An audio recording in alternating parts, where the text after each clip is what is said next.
We live. Once again, Pep Talk UK, Pro Beez, Benji's boxing. Once more. How was Christmas? Hello, all, and a very Merry Christmas. Or that might be a little bit belated now. I mean, we just were having a chat before we came on about like, is Christmas over and done with now, and are we moving on to other things? So maybe Merry Christmas to everyone might be a little bit out of date already. I'm very, very well. I've had far too much turkey. I've had far too much of Grandma's ham. I've stuffed my face with chocolate. Now I'm at the stage of after we do this live chat and everything like that, I think I am going to have to go into the garage stroke gym, jump on my bike, and maybe watch some films whilst pedaling to try and burn some of this off, you know? Yeah. Have you had a good Christmas, Mr. Beez? Oh, well, you know what? Let me tell you about last night, right? So about last night, I had a very good meal. The meal was so good that I couldn't sleep throughout the night. I was that full. So I got up like 6 a.m. and literally my belly's stuffed. So today I've taken it a little bit easier. I'm on the water, as you can see, just to try and drown out, you know, all that was consumed over the past 2 days. So I want to go for a bit of a walk a bit later. And I think next week we're going to start to get the wheels in motion, a bit of training. Well, this is it. I mean, I'm dead lucky, actually. My Christmas gifts from family, I've had a whole load of triathlon gear, and because it was all on Black Friday sales and things like that. So the family all got together and bought me. I got a new triathlon suit. I got loads of running socks, and I got a triathlon bag for all the equipment to go into. And I'm currently signed up for 2 half Ironman. And then at the end of next year, October time, I'm going over to Portugal to do a full distance Ironman. That's a lot of distance. For those who don't know, that's like a 3-mile swim, 112-mile bike ride, followed by a full distance marathon run, 26 miles. So I got no time to waste. I got to get on the exercise. I can't afford to blow up in massive amounts of weight. So, you know, you got to have those. See, I'm already planning the goals for next year. You know, you got any goals or any New Year's resolutions that you're going to be sticking to? My goals for next year is to come on one of these lives, show the 6-pack, and say, look, I told you so. And then you'll have to subscribe. Those that are in the room on the live chat will say, hold on a minute, we believe you. Hit that subscribe button. Do it. It's crazy. Do it. Crazy. Do it for Beez. Do it for Beez. Do it for the 6-pack. Right. All right, guys. Thanks for joining. Let's embrace some of the viewers that have just come in. Raw, welcome, mate. Merry Christmas, shall I say. I hope you had a good Christmas. H Money, my bro. Pep Talk, salute, champ. Benji, salute, my G. All right. Champ Beans to the building. All right, we've got a few people floating in and out. Okay. Right, we got to talk about the first fight of the year is already coming, and it's next weekend, and we've got Luke Campbell at 135 taking on the Golden Boy, the guy with loads of followers. I think it's 6 million on Instagram. Ryan Garcia. Good fight. Good fight. Dangerous fight for Ryan Garcia, but he says it's going to be easy work. So I guess we're going to have to see, Benji. Well, I can't help but feel that he's underestimating Luke Campbell just a little bit. 100. There is a very good sort of documentary series. I've not watched all of it. I've watched parts of episodes here and there, but on YouTube, there's a very good Ryan Garcia sort of documentary and on the lead up to this fight, and it talks about his social media, it talks about his camp and his lifestyle. He's still a young man, you know, early 20. I think he's 22, 20 years old, 22 now. Yeah, 22. Young child, young kid. So he's already thinking about his family and providing for them and all that sort of thing. So he comes across as a nice kid. He comes across as a good bloke. He's got his social media on the go, massive following there. And I think that's a necessity these days for anyone not just in boxing, but in the entertainment field. If you can build up your following on social media, straight away you're raising your stock price. Straight away, you're as soon as you can put bums on seats, as soon as you've got a name that's popular, you can sell pay-per-views, your stock is going to rise.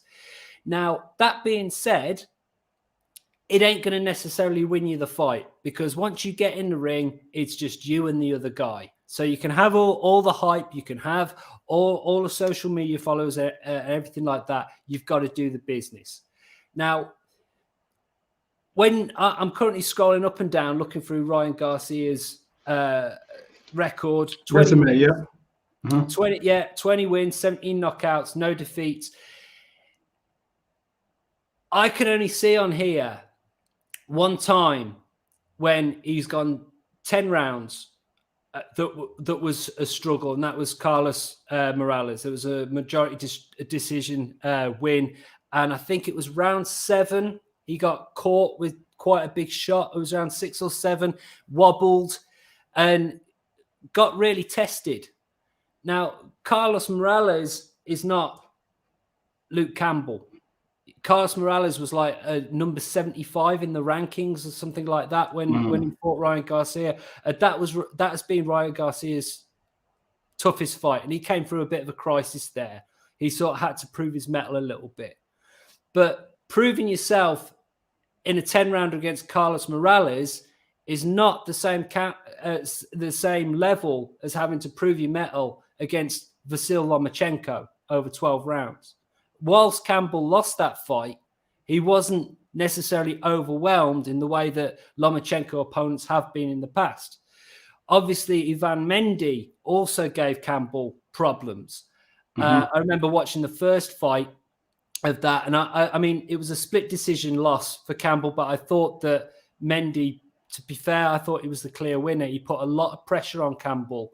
And Luke just didn't seem to have the power to put Mendy off coming forward. But fair play.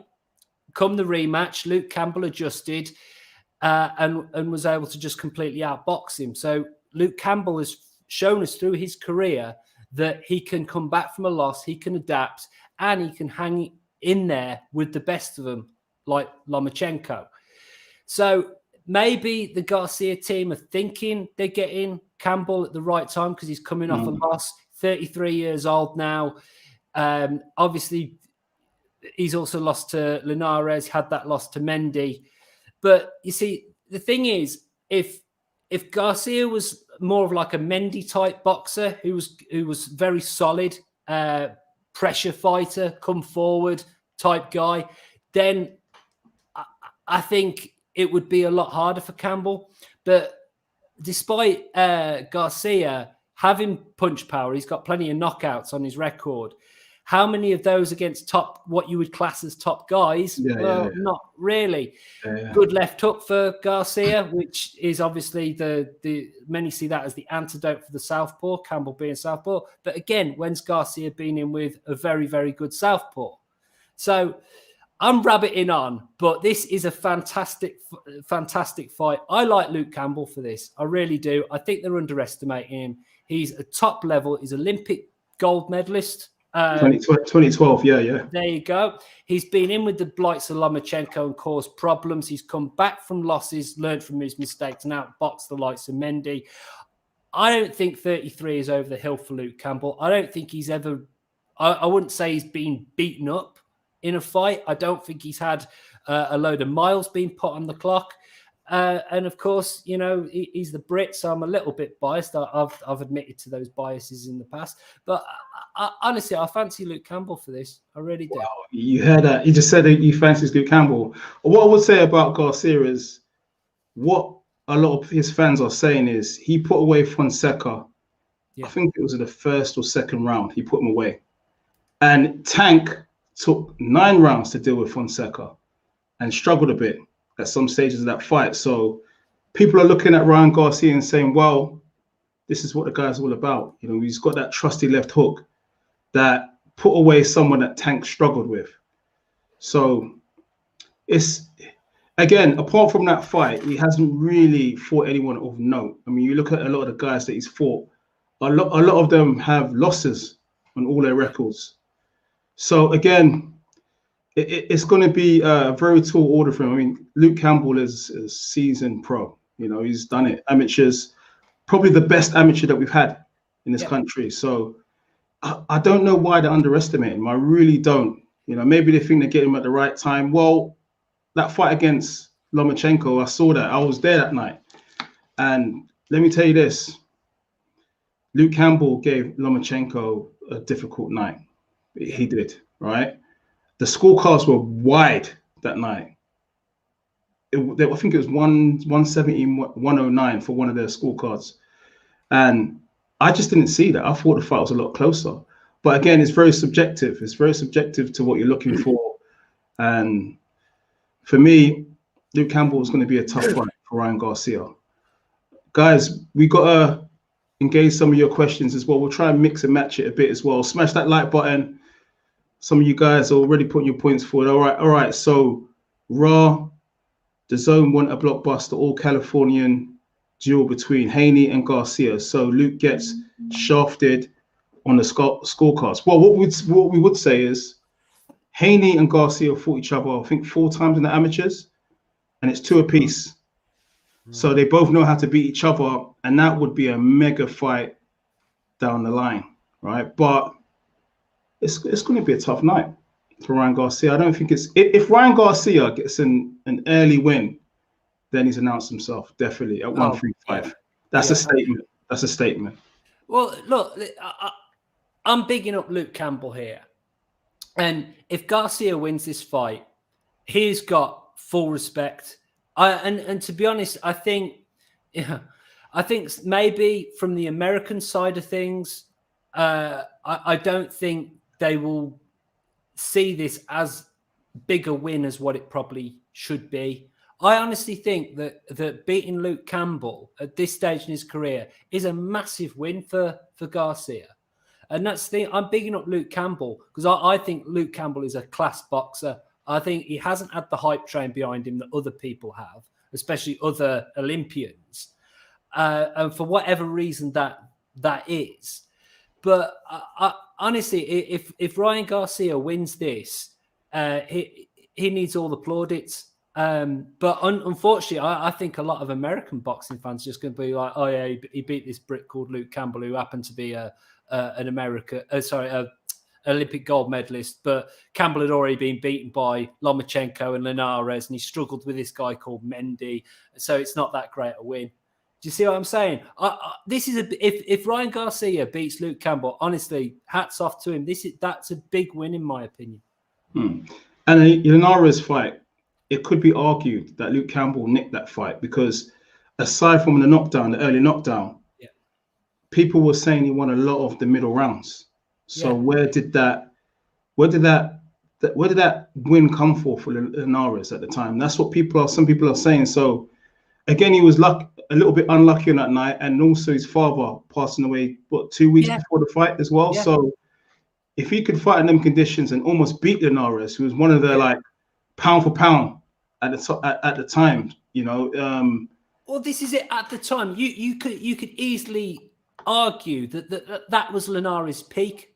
You could easily argue that was Lomachenko near. You know, it's hard. It's going to be hard to gauge where Lomachenko's peak is or whatever because he turned pro sort of quite late on. But maybe that was Lomachenko, sort of around a peak Lomachenko. So these are, like you say, pound for pound, world-class boxers. And despite not having his hand raised, Luke Campbell was in both of those fights and very competitive throughout. That's, you know, you cannot buy that kind of experience. And Garcia hasn't got that experience yet. And if I'm mistaken, wasn't Oscar De La Hoya trying to hold back Ryan Garcia from having the fight with Luke Campbell in the first place? I think they thought that he wasn't quite ready. They wanted him to have some more fights first. But Ryan Garcia pushed it to say, look, I want this fight right now. Right? Yeah, I think. And then Canelo went. You see what I mean? So this fight, are they trying to please Ryan Garcia by letting him fight Luke Campbell? Well, possibly. Rather than the business side of things, the sensible side of things. Very possible. But here's one other factor here's what one other factor that you have to think about as well. This fight got delayed, didn't it? This fight was meant to have but Luke Campbell couldn't because Luke Campbell had a positive test for the C word that we've been battling with for the last year. CV19, That's it. Now, here's the thing, right? I hope that there are no lasting effects from that positive test on Luke Campbell, because let's face it, some people have had a positive, like my brother, for example, he had a positive test way back in the year, and he didn't show any symptoms particularly, and he wasn't laid up in bed, or he doesn't seem to have had any lasting problems. Whereas other people who have had the C word have had, ongoing issues, whether it be just feeling tired for 6-7 weeks afterwards as much as. So I'm just hoping that there isn't any, that having the C word has not diminished Luke Campbell in any way. I'm just putting it out there. It's possible. It's possible. Right, 100%. Oh, all right. H Money, my guy. All right. Bro Beez, the winner of Ryan Garcia versus Luke Campbell, will be the mandatory challenger for Devin Haney. Good fight. As we said, the two fought in the amateurs. They're beating each other. So there's a story already there. They're two of the hottest prospects in boxing at 135. Great story. I think Devin Haney, shout out to H Money for sorting out that interview with Devin Haney. When I asked Devin Haney about the Luke Campbell and Ryan Garcia fight, he writ off Luke Campbell. He doesn't really rate Luke Campbell like that. He was saying it would be straightforward for Ryan Garcia. So maybe, he's got that thought in mind of fighting Ryan Garcia, mid 2021 or at the back end. So who knows? Yeah. It's also mind games as well, because if Garcia does do a job on Luke Campbell, then Haney says, "Oh well, who cares?" It's like I was saying before. Like I think a lot of that side of the boxing market are underestimating Luke Campbell, and they're just going to write it off as just another win. Whereas if Campbell pushes Garcia close or even beats him, then Haney is going to, he can really stick the boot in. But in a way, that does him no favors, because he should want the Garcia fight to happen, because it's like you say, that's a big fight. That's worth a lot of money. And if they have only one fight, I'll be amazed. I think over the course of their career, they're going to have 2 or 3 or more. Like amateurs, like an amateurs. All right, subscribe to H Money's YouTube channel. Shout out my guy H Money from the States. All right, we're going to engage the viewers, get their points in. Yeah, get the viewers in. I'm talking far too much. You can tell I've had a lot of sugar over the last couple of days. Hey, I've got the celebrations right on my left-hand side, next to the Christmas tree. Nice one. All right, there's always an issue with the judges. Some should just retire. Now, you mentioned the judges, right, Benji? Now, again, a lot of money's riding on Ryan Garcia. He is the face, yeah? He's the face of, the younger generation. Well, one of the faces, the main faces. It ain't going to be easy to beat him on foreign soil like that. No. Let's just talk the truth. Well, no, absolutely. And I think Luke Campbell, he needs to have it in his head. You need to go and stop this kid because of all the other politics that, again, that side of the boxing market, they want Garcia to win this, to set up the Haney fight and other things like that. They do see Luke Campbell as a stepping stone or a minor roadblock or something like that. So honestly, I think Luke Campbell, he needs to go in there with his awkward southpaw jab. He needs to establish that early, and definitely go to the body, and also have in mind that that Garcia's chin can be checked. Carlos Morales showed it. Test that chin. Got to test that chin, but set it up nicely, establish that jab, go to the body, bring his hands down, and check that chin as hard as you can. And that's the key. These are the keys for Campbell to try and get that stoppage, because I think I respect what everyone in the comments is saying. I think that's got to be the game plan, is to try and not to make this thing go the distance. If we saw, okay, Luke Campbell, he went down to Linares early on. Yeah. Ryan Garcia's got a wicked left hook. It is just like, don't blink, you know. He needs to make sure that he stays out of the way of that left hook from Ryan Garcia. Yeah, I mean that jab, he's got to be out of range, step in with the jab, and step straight back out. So you basically, you're just dipping into the water. If he's going to commit, he's going to have to be very careful in doing that, because as soon as he steps in with that jab, if he stays in there to then move into combination territory, you know that Garcia is going to look to bring that left hook over the top of the southpaw jab, because that's the key. It's left hooks and straight right hands. That's the key to the southpaw. If Garcia tries to have a sort of a jabbing contest with Campbell, I think that's a mistake. I really do.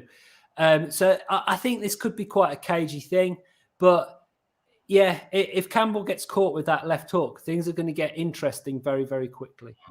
And some might say that maybe Luke Campbell fancies the job inside, you know, getting Garcia with the body shots, because let's face it, he's a young man. He hasn't really had that much experience. Maybe the game plan might be to just get in there, rough him up, rough and ready. Why not? Against Lomachenko, Lomachenko was a little bit uncomfortable at some points in that fight, right? Maybe more of the same might be part of a good game plan. Yeah, absolutely. I mean, the thing is, go for broke. You're not on home soil. You're away from home. You're probably going to get shafted on the scorecards. You're probably going to need a stoppage win. Go for broke. Just get in there and as I say, have plan A, B, and C. Plan A might be to try and out jab him. Plan B might be, okay, let's rough this kid up now. But I think that because he hasn't done, as far as I'm aware, he hasn't done a full 12 round fight. He's only done a 10 rounder. If you go to the body on this kid, getting into those last 4 or 5 rounds, you could take a hell of a lot from him. And that's when you can step on the gas and then look for that stoppage. And if you've done the roughhouse tactics, lent on him, hugged him, maybe hit him a little bit low, maybe there was an elbow that crept in on the hook, you know. These things happen. It's not necessarily cheating. You know, people get caught with the odd elbow or odd low blow all the time. But if you can take this kid out of his comfort zone, you've got to do it. Because he's in his comfort zone. You're in his back garden. All his fans, all his social media followers are going to be there. He's comfortable. Get him out of that comfort zone. Let him know he's in a fight. I think you're spot on, Beez. All right. Han, Azam, my question is, how good is Luke? Is he world level or fringe world level fighter? Well, it's a difficult one, isn't it? I mean, because he's lost twice at the highest level to Linares and Lomachenko, you'd probably say, oh, well, he's fringe world level. But then again, hold on a second. These guys aren't just the highest level of the division.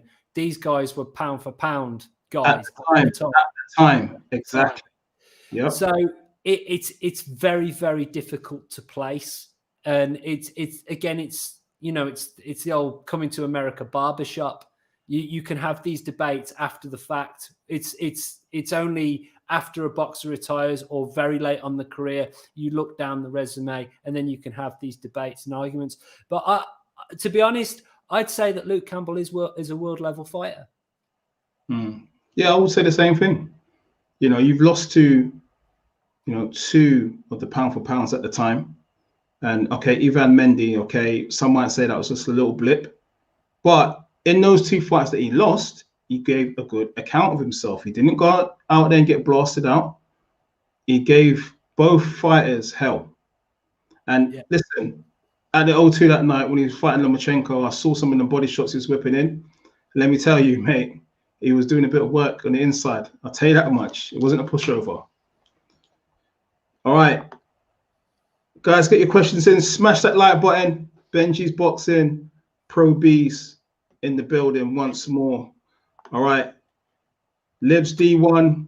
If Garcia puts on a dominant display and knocks out Luke Campbell, I will be very surprised and then believe the hype around him. But I think Campbell will win on points.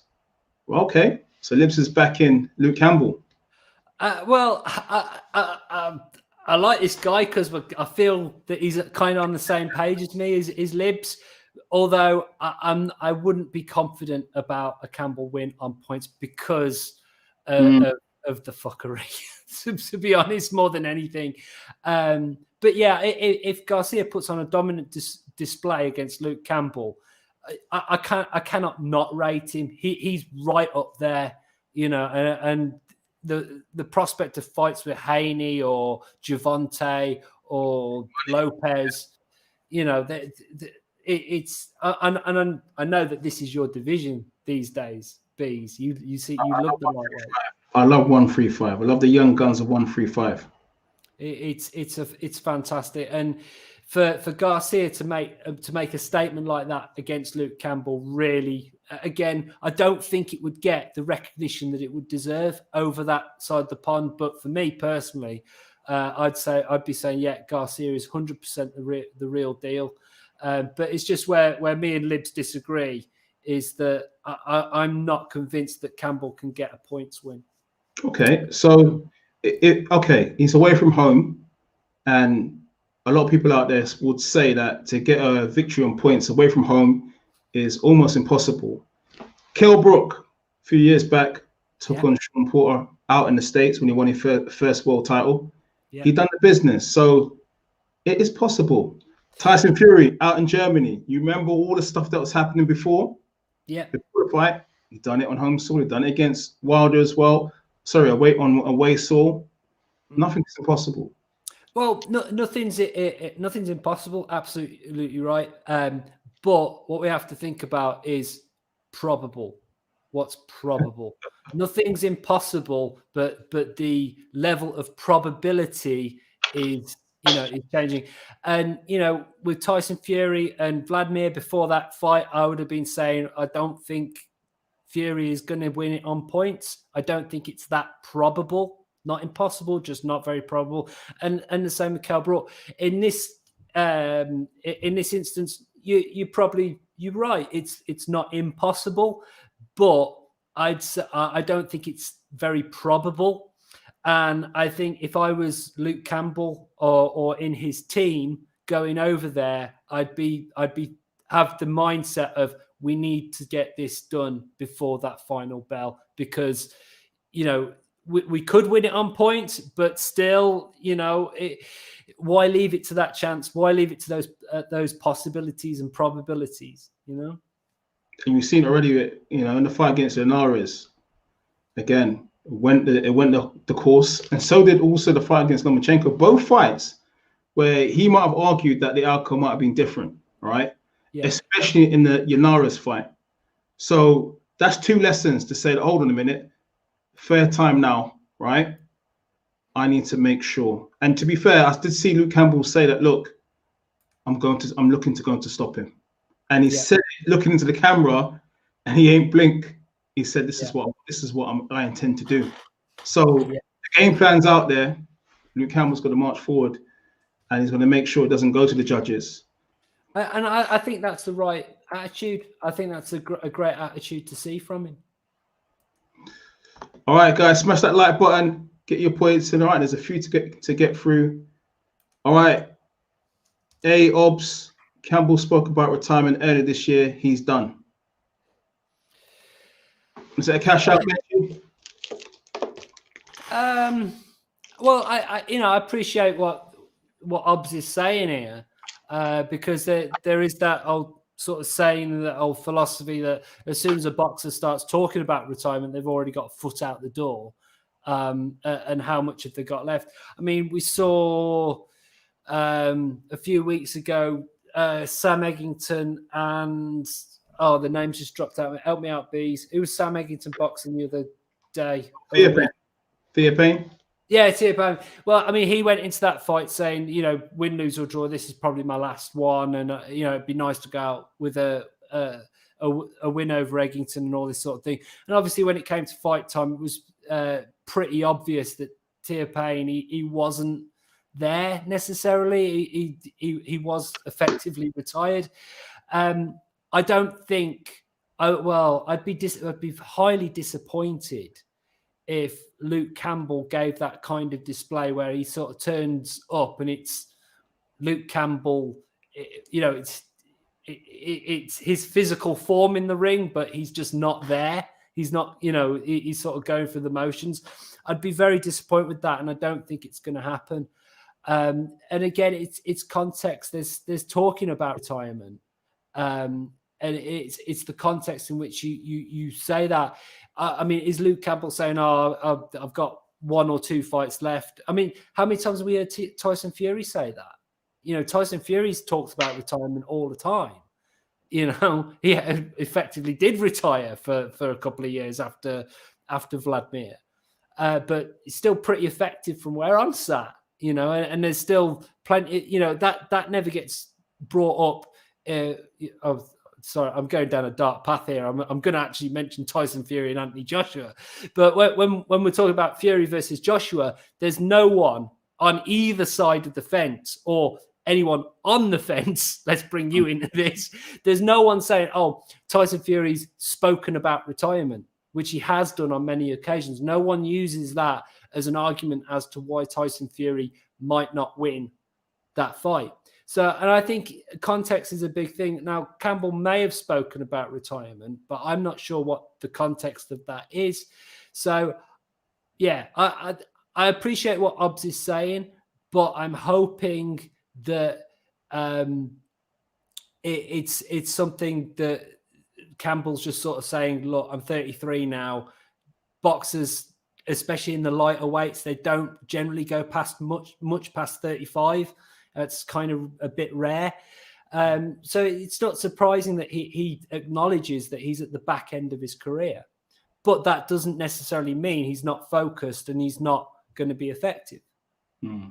Sometimes when you start talking about retirement, it might just be to get the fights, to be fair. You know, people might hear it and say, okay, this guy, it looks like he wants to retire. I'll fight him because it looks like that's where his mind's at. But the fighter himself might be saying, you know what, I need to get these fights. Maybe if I start throwing information out there that I'm looking to finish, then maybe they want to fight me. You see what I mean? So sometimes it's all kidology, right? Oh, the amount of mind games. I mean, we were talking about this the last live chat I did with, there was you and Manny, and we were discussing this, that there's so much out of the ring chess going on, and I think a lot of it escapes us, and we don't necessarily consider it. But again, that it could all be mind games with Campbell to get this young kid in there and get him underestimate him, thinking he's sort of an over the hill guy who's got one foot out the door. All right, guys, smash that like button. Benji Pro Beez in the building. Pep Talk UK. Merry Christmas. I hope you had a great Christmas. All right. I hope you had lots of turkey, lots of celebrations, lots of apple pie and custard, whatever you had. But from next week it's time to start training, right? It's time to start getting fit. Get out there on your bikes. Next week, that's for sure. Just on a side note, has anyone been watching films this Christmas? Have you seen any? What was your favorite Christmas film? To be honest, I started watching the new Bad Boys, and then I sort of dozed off. I don't watch. I watch a couple of football games and a lot of boxing, and that's it. That's it. I don't watch a lot of films, but I want to relax tonight, definitely. Yeah. And tomorrow, maybe. But we'll see. Yeah, and then you know, but by that time, well, you look staring down the barrel of New Year, so there's no point starting anything, you know, before then. All right, guys, get your questions in. Luke Campbell, can he upset Ryan Garcia, King Rai? Get your questions in. All right, let's take it from the bottom. Okay, so right, there's a few here. All right, Deve 98. I think Luke is focused and has just had a child. I believe he knows full well the scope of the up and coming task. It does drive you. Yeah. Absolutely. I mean, he should. I mean, the time that he's had in the game and the people who he's boxed, he should know the focus. He should know the scope of the upcoming task. And he should be, all these things that we're talking about, he should be well aware of. And sorry, I cut you off, mate. What were you going to say? No, I mean, obviously, look, he lost his dad before the Yanaris fight. He's had a son.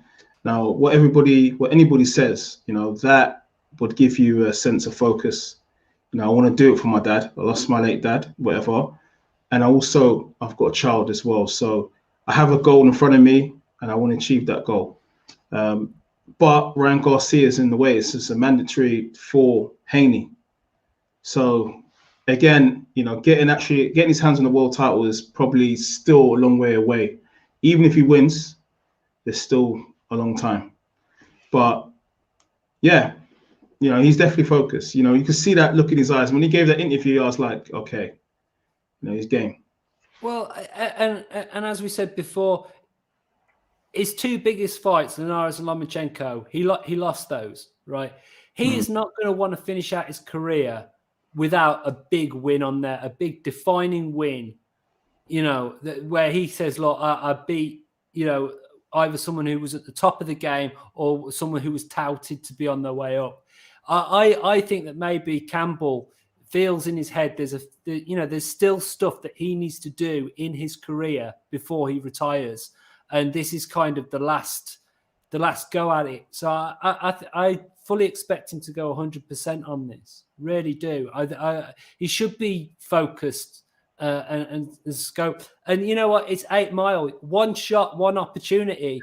But and this is it. And this could be the last the last doorway to that big final hurrah for Luke Campbell before he retires and becomes a family man, Was that a Street Fighter 2 reference? Bloody hell. Someone might have picked up on that. Well, I would say it's got nothing to lose. It's got nothing to lose. Yeah. So, absolutely. All right, guys, get your questions in. Smash that like button. Right, there's a few here. Okay, let's take it from the top. All right. One of the regular viewers. Okay, Mr. KWX Ben 1966. Let's talk about prospects of fights for 2021.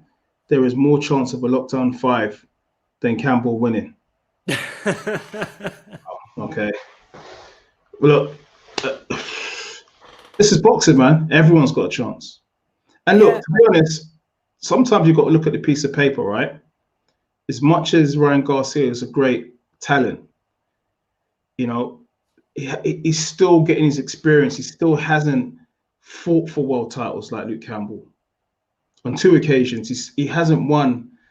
Luke Campbell won his gold medal 8 years back also as well. You're talking about a decorated amateur, a guy that's been there, done there, seen it, got the T-shirt and everything.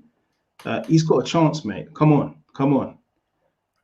Well, the other interesting thing about power and knockout power is if you look at boxers like Ricky Hatton, Barry McGuigan,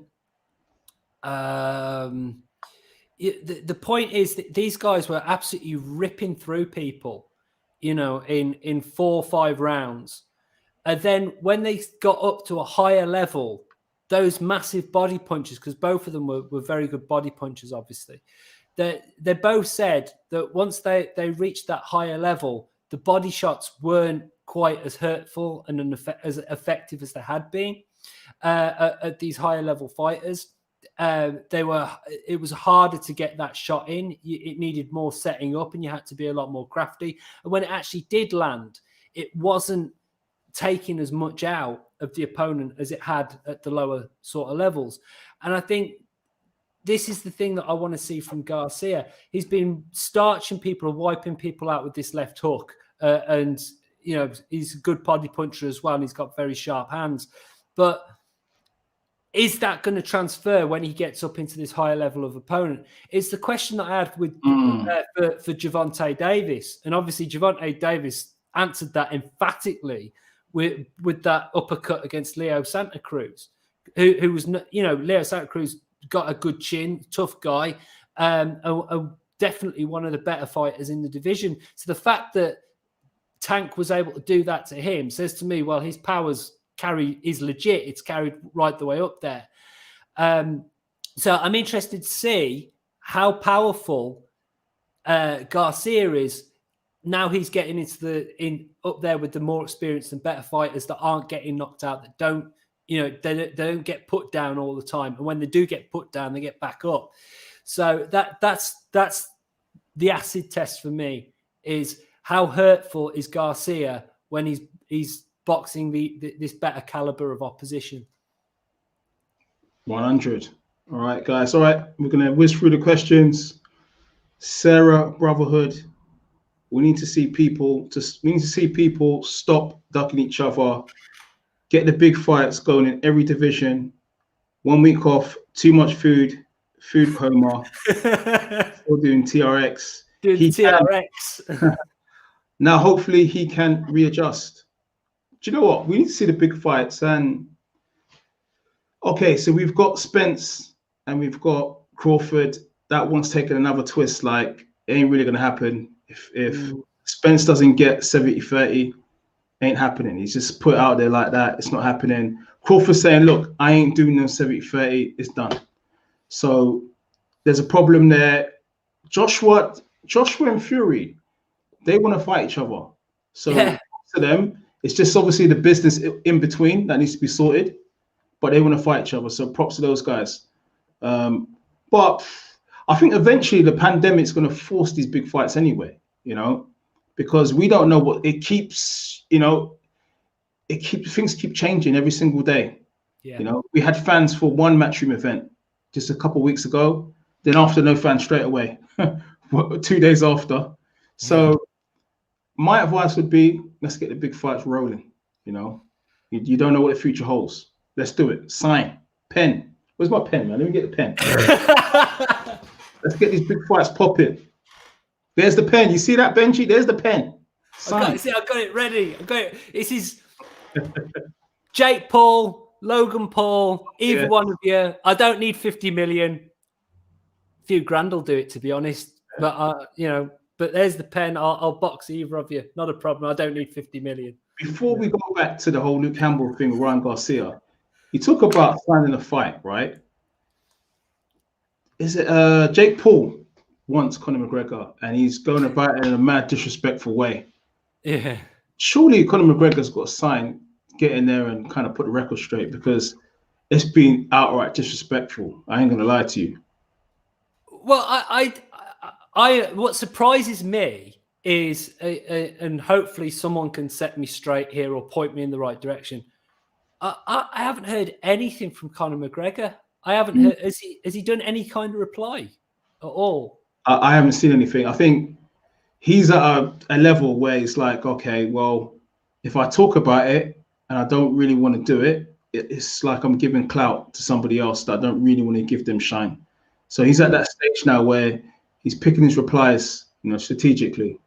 Yeah. Well, look. This is why Jake Paul and Logan Paul ain't going to reply to. I've just called them out. They don't want that smoke, But no, it's funny to me because obviously Conor McGregor is known for his scathing retorts when people call him out or use his name or whatever, and there just hasn't been any of that.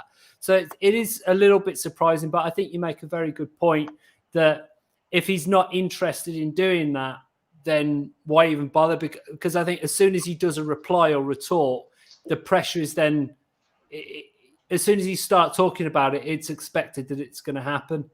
So I don't know. It's an interesting one. Again, we had this chat with Manny the other week, and I think it's all a bit nonsensical and a bit farcical. But the fact that I fully believe that I I could take Jake Paul, and I'm shit. That tells you all you need to know. I think Conor. It was Billy Joe Saunders has basically said that the fight shouldn't happen because it's dangerous. Because basically Conor, and I completely agree. I think Conor McGregor would seriously hurt him. Yeah. What we didn't mention is the fact that Teofimo Lopez, right? Yeah. The man with basically all the belts at 135, right? But he needs to beat Devin Haney to be recognized as the undisputed champion, right? Yeah. Now we all saw that video on YouTube when he's talking to Eddie Hearn. Oh yeah. Yeah, I'll fight your guy, no problem. And then Teofimo Lopez Senior says, okay, 10 million. So if that 10 million actually does get rubber stamped, right?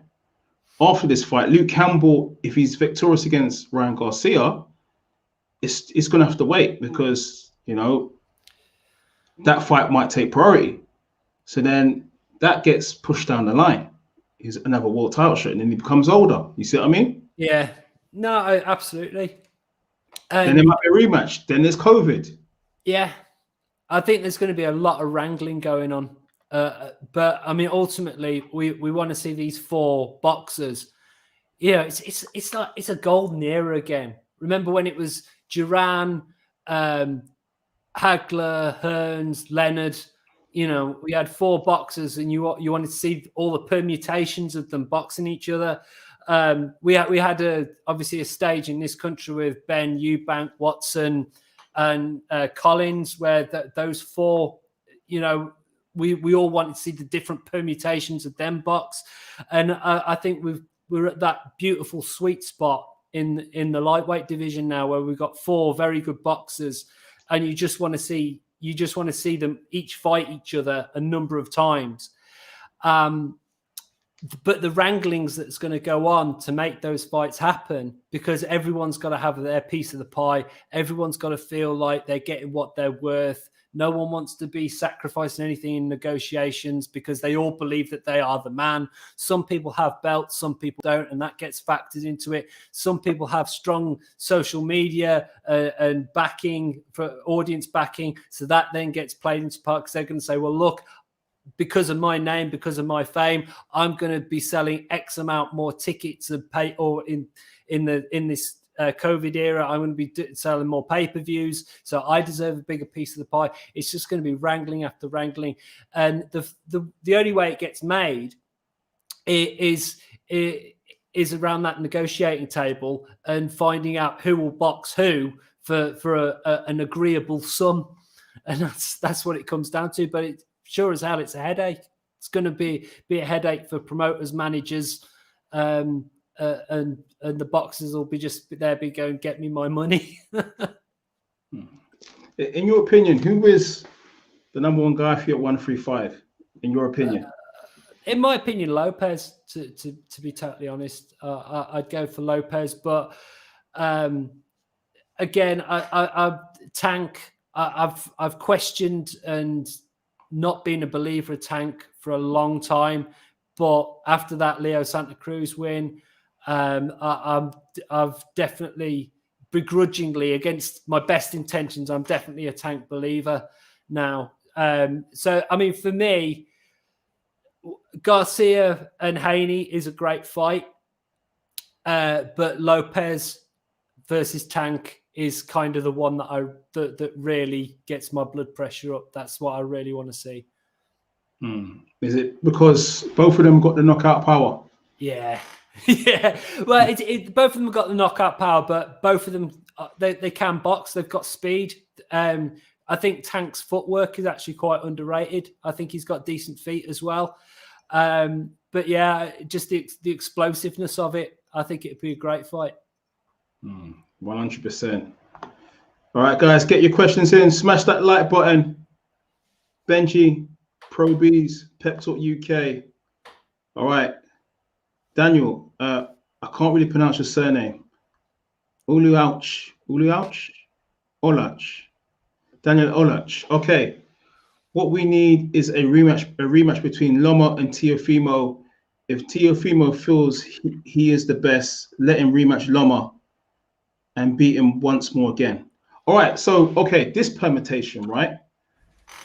Okay, for me, I thought Teofimo Lopez in that fight, I thought it was really, really good. I'm not gonna lie to you. I had him a deserved winner. All right, I'll just tell the truth like that. Lomachenko probably started a little bit late, which probably cost him the fight.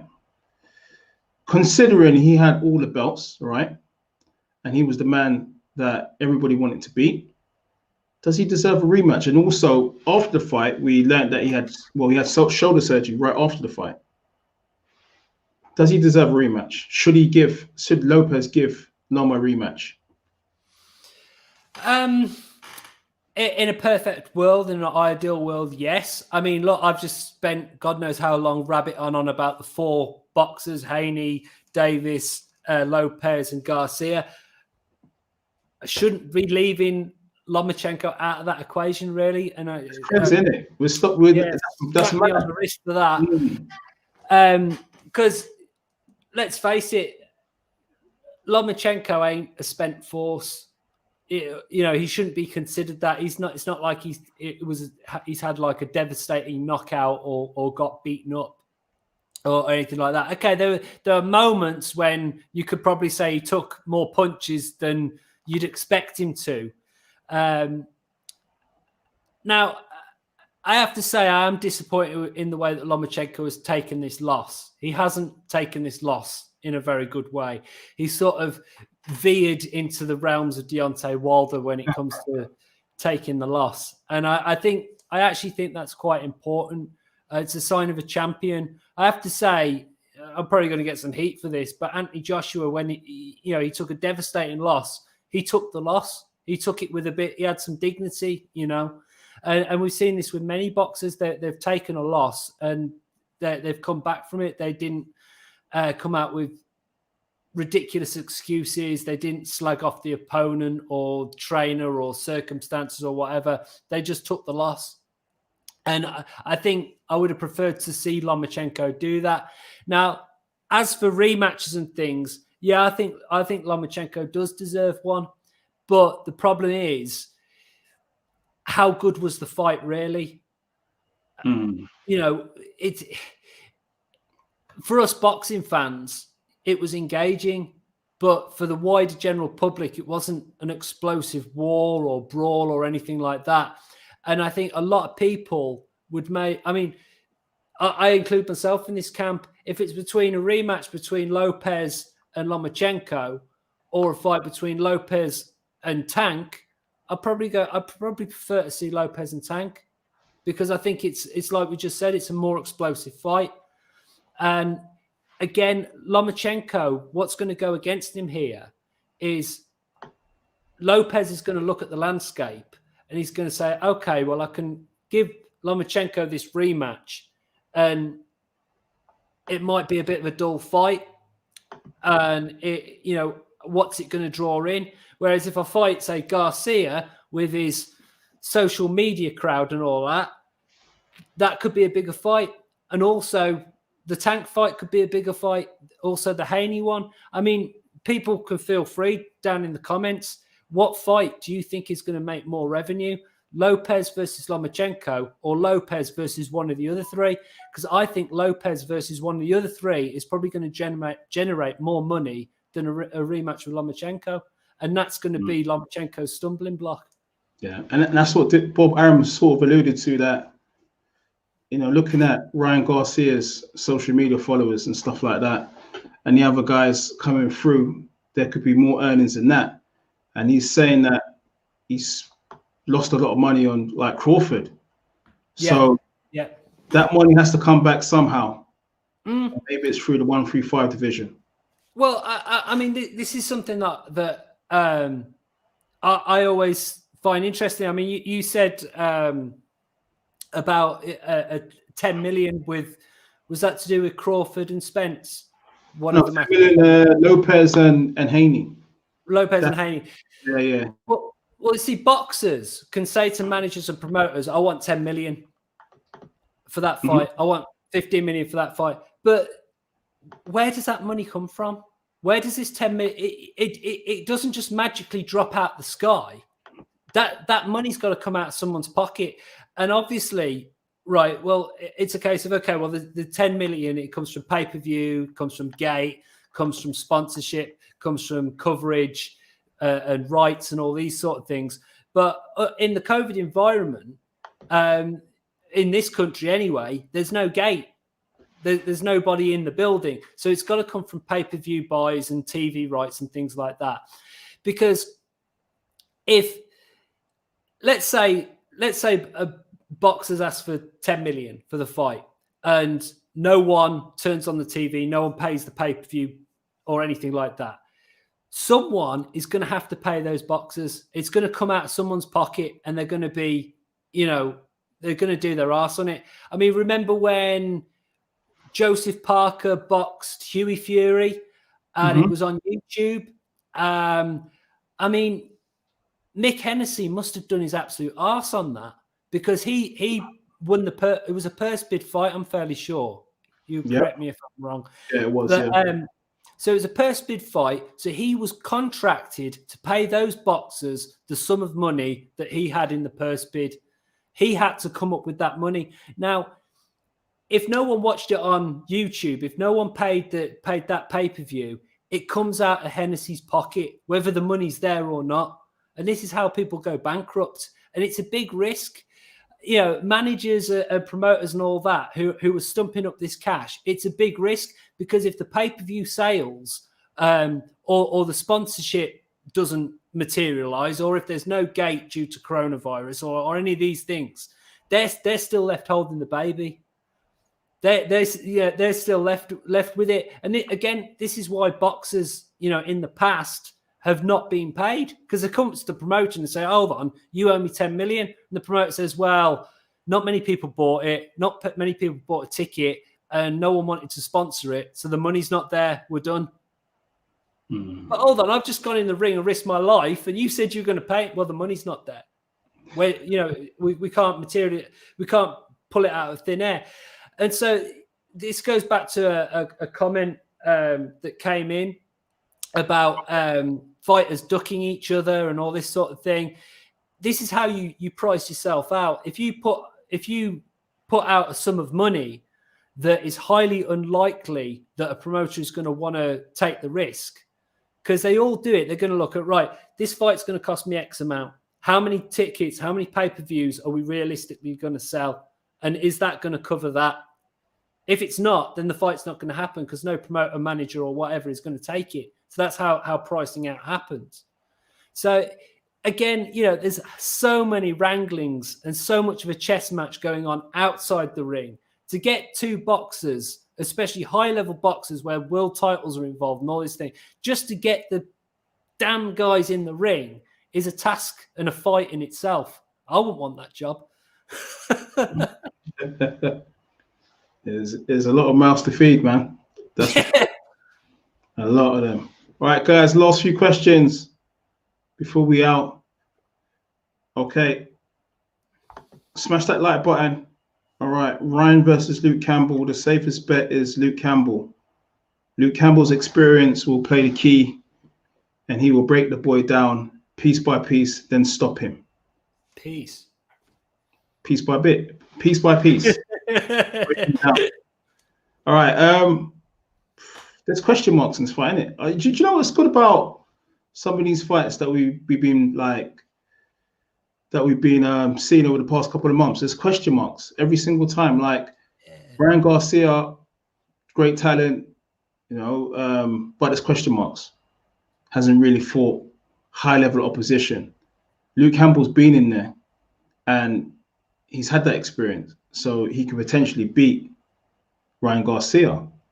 But there's again question marks all around, isn't there? So, but that's what makes interesting fights. I mean, look at what we've had domestically in this country with Daniel Dubois. There were question marks, and same with Juggernaut. In their fight, there was question marks around both men. That was interesting. Anthony Yard. That there's question marks surrounding that fight and that made for an interesting fight. Shakan Pitters the other week, you know, this is what makes interesting fights, is when you sort of say, well, how good is this guy? Are there issues here? Are there problems that showed up in a previous fight that have they been fixed? This is, I really hope we're coming into an era of boxing now where it is recognized that when boxers take risks, when they take 50-50 fights, they get the reward for it, in that more people tune in, more money could be made, more recognition, more publicity. That's what we need. We need boxers and promoters to feel that when they take risks and put on 50-50 fights, they're rewarded. Because as I've always said, as a boxing fan, it doesn't matter whether I'm watching a domestic thing, whether I'm watching a small hall show, whether I'm watching a world title fight on TV, all I want to see is a 50-50 competitive fight. The worst possible fight you can see, in my opinion, is when you've just got Boxer A that's maybe well known, whatever, and he just goes in steamrollers Boxer B, and it ain't even competitive. There's no point in that fight, and there's no point watching it. All we want as boxing fans is 50-50 fights. 50-50 fights. All right, that's what all the fans want. All right, last question before we duck out. Mr. WX Ben 966. Peps will go okay, but unless he talk truth, he will not do any good. Okay. Most channel. Okay. All right. So, guys, smash that like button. Okay. Benji, so you're sticking by your prediction that Luke Campbell will win? Yeah, I'm sticking with it. I'm backing Luke Campbell. And as I say, I think Luke Campbell's got the tools. I think he's got the pedigree. I think he's got the experience. Being a southpaw as well, I still think that Garcia is a little bit green, and it's a big jump for him. That said, if Ryan Garcia was to win this fight, especially with a stoppage or an emphatic win, honestly, hats off to him. He's the real deal, and he deserves all the plaudits. And if you have me back on here after a Garcia win, we'll do a review. Yeah, look, I'll be sat here saying, Ryan Garcia, you the man, 100% if he were to win this. But at the moment, I'm backing my guy, Luke Campbell. Back in the brick.